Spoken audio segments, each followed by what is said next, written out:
Simplex विधि पर आधारित किसी भी असमीका को किस प्रकार से हल किया जाता है उसके बारे में कर रहे थे।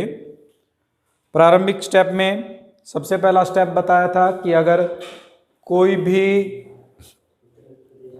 उद्देश्य फलन जो है वो न्यूनतमीकरण में हो तो उसको अधिकतमीकरण मैक्सिमम में चेंज करते हैं।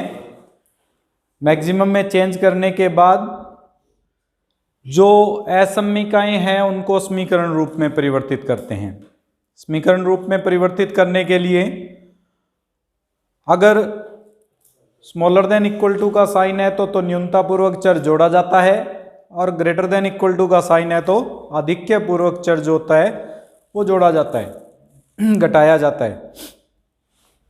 जैसे इसके अंदर ये मैक्सिमम में है, हम इसमें x प्लस 4y इसके साथ में एक p जोड़ देते हैं ताकि ये बराबर में 80 बन जाए और 2x प्लस 3y इसके साथ q जोड़ देते हैं ताकि ये 90 बन जाए। और दोनों ही हमारे पास न्यूनतापूर्वक चर जोड़े हैं हमने। इस न्यूनतापूर्वक चर के लिए इसके जो मूल्य हैं वो शून्य लेते हुए इनको हम उद्देश्य फलन में भी व्यक्त करते हैं और इन सब को हम मैट्रिक्स रूप में परिवर्तित करते हैं। अगर मैट्रिक्स रूप में परिवर्तित करेंगे तो मैट्रिक्स रूप में कुछ इस प्रकार से हमारे पास मान बदलेगा। Maximum of Z 45 80 0 0 x y p q, ये मैट्रिक्स बन जाएगी हमारे पास x4 1 0, x का गुणांक होगा यहाँ पे 1 2 3, p का गुणांक 0 है और q का गुणांक 1 है, x y p q 80 और 90। ये जो मान होता है वो b का मान है और ये b का मान कभी भी ऋणात्मक नहीं होना चाहिए। अगर ऋणात्मक है तो पहले ही उसको चेंज करते हुए धनात्मक में बदलेंगे और उसके बाद में हल करेंगे। इसके साथ में ऋणोत्तर चर जो आता है x y p q, ये सभी मान 0 से बड़े होने चाहिए। प्रारंभिक रूप में हम इस तरह से समीकरणों को परिवर्तित करते हैं। इस समीकरण परिवर्तन के अंदर हमें यह ध्यान रखना है कि इकाई आव्यूह बनना जरूरी है। यहाँ इकाई आव्यूह ये प्रथम है, ये द्वितीय है, इकाई आव्यूह बन रहा है, इसलिए इन्हें हम आधारी हल के रूप में मान के चलते हैं। अगर नहीं बनता तो कृत्रिम चर जोड़ना पड़ता है। उस कृत्रिम चर के लिए जो मूल्य होता है उसे हम -m लेके चलते हैं। z के अंदर जब परिभाषित करेंगे तो -m से परिभाषित किया जाएगा। लेकिन अभी कृत्रिम चर का नहीं, सिंपल सवाल हम हल करने की कोशिश कर रहे हैं जिसमें बिना कृत्रिम चर के हमारे पास ये सारणी बन जाए और इसको हल कर लेंगे। अब सिंप्लेक्स सारणी बनाई जाएगी। इस सिंप्लेक्स सारणी का प्रारूप कैसा होगा वो देख लीजिए, जो हमारे पास हर एक सवाल में बननी है। चौथे और पांचवें दोनों चैप्टर में सिंप्लेक्स विधि से जब भी हल करेंगे, सबसे पहले यहां CJ लिखा जाएगा। CJ यानी मूल्य। ये जो मूल्य आएगा वो हमेशा ये जो हमारे पास मैंने पहले ही बताया था मैक्सिमम ऑफ जेड में ये C होता है, ये x है, ये AX है और ये B के रूप में परिभाषित है। तो C का मतलब ये मूल्य जो हैं वो वहां पे लिखे जाएंगे। यानी इसमें लिखा जाएगा 45, इसमें 80, इसमें 0 और इसमें 0। इसके नीचे इस सारणी के अंदर यहां तो B लिखा जाएगा हमेशा। ये जो मान है उसे y1, y2, y3, y4 के रूप में परिभाषित करेंगे। यहां जो मान आएगा वो B का लिखा जाएगा, यहां XB लिखा जाएगा और यहां CB लिखा जाएगा।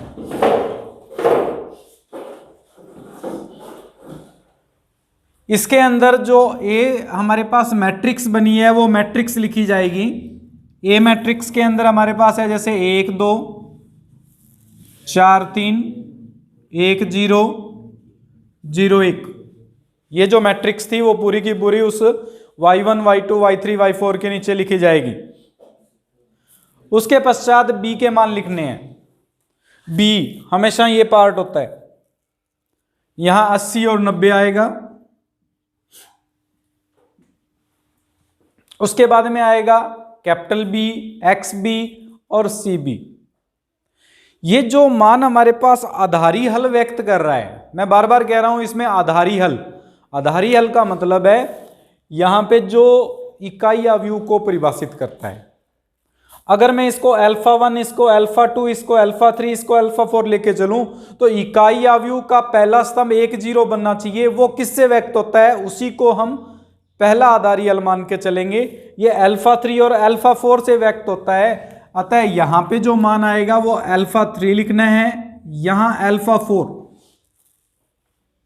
जैसे मान लो ये 0 1 और ये 1 0 हो जाता भी, इसको हम 0 1 लिखते और इसको क्या लिखते 1 0, तो अल्फा 4 को पहले लिखना पड़ेगा और अल्फा जो 2 हमारे पास 3 है उसको बाद में लिखना पड़ेगा।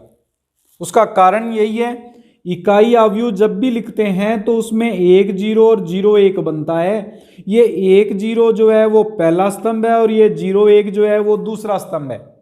अगर 3/3 में होता तो कुछ इस प्रकार से परिभाषित करते हैं हम, 1 0 0 0 1 0 0 0 1। इस स्थिति में ये पहला स्तंभ है, ये दूसरा स्तंभ है और ये तीसरा स्तंभ है। जब यहां स्तंभ के रूप में इसको मान को लिखेंगे तो जो स्तंभ पहले मान को व्यक्त करता है, पहले स्तंभ को व्यक्त करता है, उसी का मूल्य पहले लिखना है हमें, दूसरे का उसके बाद में, तीसरे का उसके बाद में। यानी अल्फा 3 अल्फा 4 अल्फा 5 आ जाता, या जो भी हमारे पास पहला स्तंभ व्यक्त कर रहा है उसके अनुसार अल्फा के मान को लिखते हैं हम। इसमें आपने P और Q को लेके चल रहे थे, क्योंकि ये जो स्तंभ है वो P के गुणांक को व्यक्त करता है और ये स्तंभ जो है वो Q के मान को व्यक्त करता है, इसलिए P और Q लिखा जाएगा। और यहां पे इनके मूल्य, हमने जब मूल्य लिखे हैं तो P और Q के मूल्य 0 0 लिखा है, वो CB का मान आएगा 0 0। ये एक पहली सारणी हमारे पास सिंप्लेक्स के अंदर तैयार होगी। इसके आगे की सारणियां कैसे बनेंगी और उसका हल कैसे होगा वो मैं बता रहा हूं।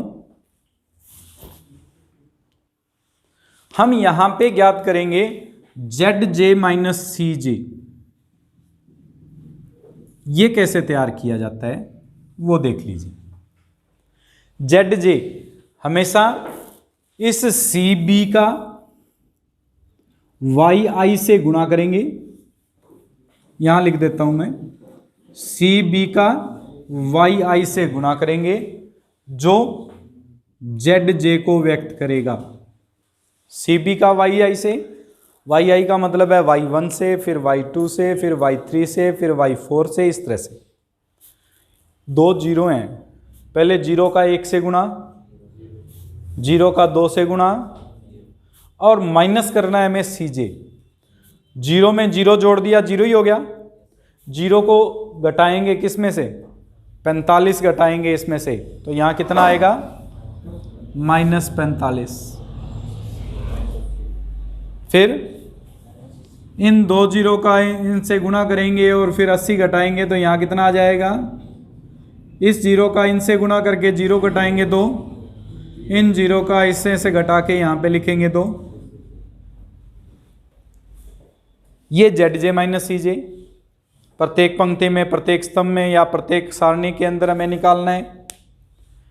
इस सारणी में जो ZJ माइनस CJ निकाला है उसमें सबसे न्यूनतम ऋणात्मक पूर्णांक कौन सा है वो लेके चलेंगे। सबसे छोटा माइनस में सबसे छोटा कौन सा है, -80। इस -80 को हम अपगामी सदिश कहेंगे। क्या कहेंगे इसको, अपगामी सदिश। अपगामी सदिश का मतलब है इसको हटाएंगे हम। अब वो अपगामी कैसे होगा, उसको किस तरह से हटाएंगे, वो आगे का प्रोसेस है। हम तीर का चिन्ह लगा देंगे कि ये अपगामी सदिश है। उसके बाद में ये जो हमने सारणी है, ये पंक्ति है, यहाँ पे बी में वाई जे जो था, जिसका भाग, जिसको हम अपगामी सदिश कहते हैं, उसका भाग देंगे। भाग देंगे तो देखो 80 में 4 का भाग जाएगा, कितना होगा 20। 90 में 3 का भाग जाएगा, ये यहां पे लिखा जाएगा। भाग देने के बाद में जो भी मान हमारे पास धनात्मक है और सबसे न्यूनतम है इन दोनों में से, उसको लेके चलेंगे। जो सबसे छोटा होगा केवल उसी को हमें जांच में लेना है। इसमें सबसे छोटा कौन सा है? इस 20 को परगामी सदिश कहेंगे। ये जो पार्ट आएगा उससे क्या नाम दिया जाएगा? परगामी सदिश। एक तो एंटरिंग वेक्टर होगा और एक एग्जिट वेक्टर होगा। ये दोनों जिस बिंदु पर मिल रहे हैं, 4 पर मिल रहे हैं, इस 4 को मुख्य अवयव की एलिमेंट कहा जाता है। इसको क्या कहेंगे? की एलिमेंट या मुख्य अवयव। और अब हमें क्या करना है? अगली जो सारणी बनानी है, सीजे तो वैसे के वैसे रहेगा, यहां परिवर्तन होगा। अब पहला परिवर्तन यहां y2 पर आया था हमारे पास, इस अल्फा 3 की जगह तो लिख दिया जाएगा अल्फा 2, इस p की जगह लिख दिया जाएगा अल्फा 2। किसको व्यक्त कर रहा था? कौन से स्तंभ के लिए था ये? y के लिए, तो यहां पे तो लिख दिया जाएगा y, और उसका मूल्य क्या है यहां पे y का? 80, वो 80 लिख दिया जाएगा। यानी CB के अंदर, इस पंक्ति के अंदर ये परिवर्तन करेंगे, ये आ जाएगा 80, ये आ जाएगा y, ये आ जाएगा अल्फा 2, बाकी का मान एज इट इज। ये जो की एलिमेंट है, उस की एलिमेंट को इकाई बनाना है हमें। की एलिमेंट को इकाई बनाने के लिए अब जो पूरी पंक्ति है, उस पंक्ति में 4 का भाग दे दो। 4 का भाग देंगे, यहां आ जाएगा 20, 1/4, 1, 1/4, 0, और इसके नीचे जो एलिमेंट है उसको 0 बनाना है। इसके नीचे 3 है, इस 3 को क्या बनाना है? 0। इस 3 को 0 बनाने के लिए देखिए आपके पास मान जो है वो कुछ इस प्रकार से है, 2, 3, 0, 1। अगर मैं इसको 3 से गुणा करके घटा दूं, 0 बन जाएगा। किसको? जो हमने मान पंक्ति निकाली है उसको 3 से गुणा करके अगर इसमें से घटा दें तो 0 बन सकता है ये। अगर इसको 3 से गुणा करके घटा दें तो ये बनेगा हमारे पास 60, 3/4, 3, 3/4, 0। माइनस कर रहे हैं, 90 में से 60 गए, 2 में से 3/4 घटाएंगे, 3 में से 3, माइनस 3/4, और 1 में से 0 घटाएंगे।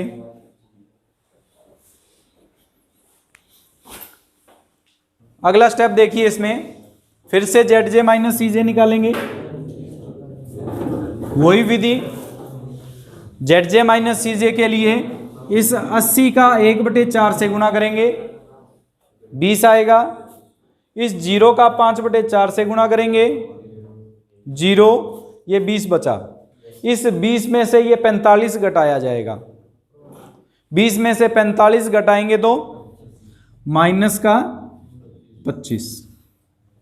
80 को 1 से गुणा, 0 को 0 से गुणा, 80 बचा। इस 80 में से इस 80 को घटाया जाएगा, 0 आ गया। 80 को 1/4 से 20 प्लस के 20, ये 0 हो गया। 20 में 0 घटाएंगे, प्लस का 20, ठीक है। 80 को 0 से गुणा किया, 0 को 1 से गुणा किया, इन दोनों को जोड़ना है हमें। अब वो 0 ही आ रहा था इसलिए जुड़ने में कोई पार्ट नहीं बन रहा था। और इस 0 को, जब इस 0 को घटाएंगे तो क्या आएगा? ये हमारे पास ZJ माइनस CJ बन गया।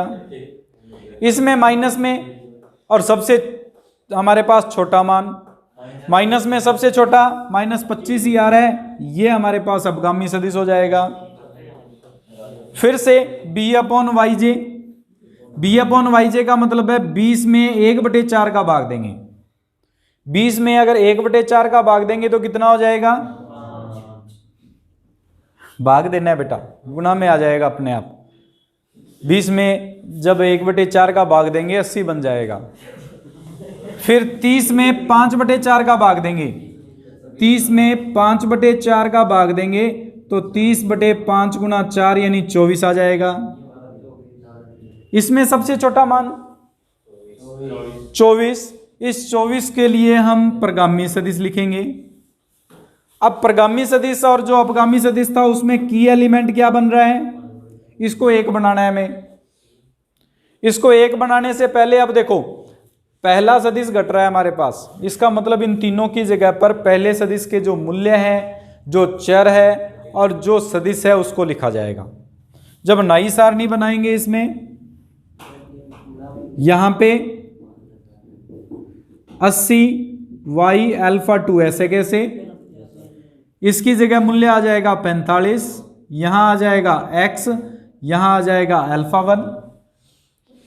अल्फा 1 पहला मूल्य था इसलिए इसमें हमें अब इस मान को 1 बनाना है। 1 बनाने के लिए 5/4 से भाग दे दें या 4/5 से गुणा कर दें। अगर 4/5 से गुणा करेंगे तो इसको 4/5 से गुणा करने पर कितना आ जाएगा? 24। इसमें 4/5 का, इसमें 4/5, इसका 4/5, इसका 4/5, सारणी बन गई एक। अब इसमें ऊपर वाली जो पंक्ति है उसको बनाते हैं हम। उसके अंदर इस 1 की सहायता से इसको 0 बनाना है।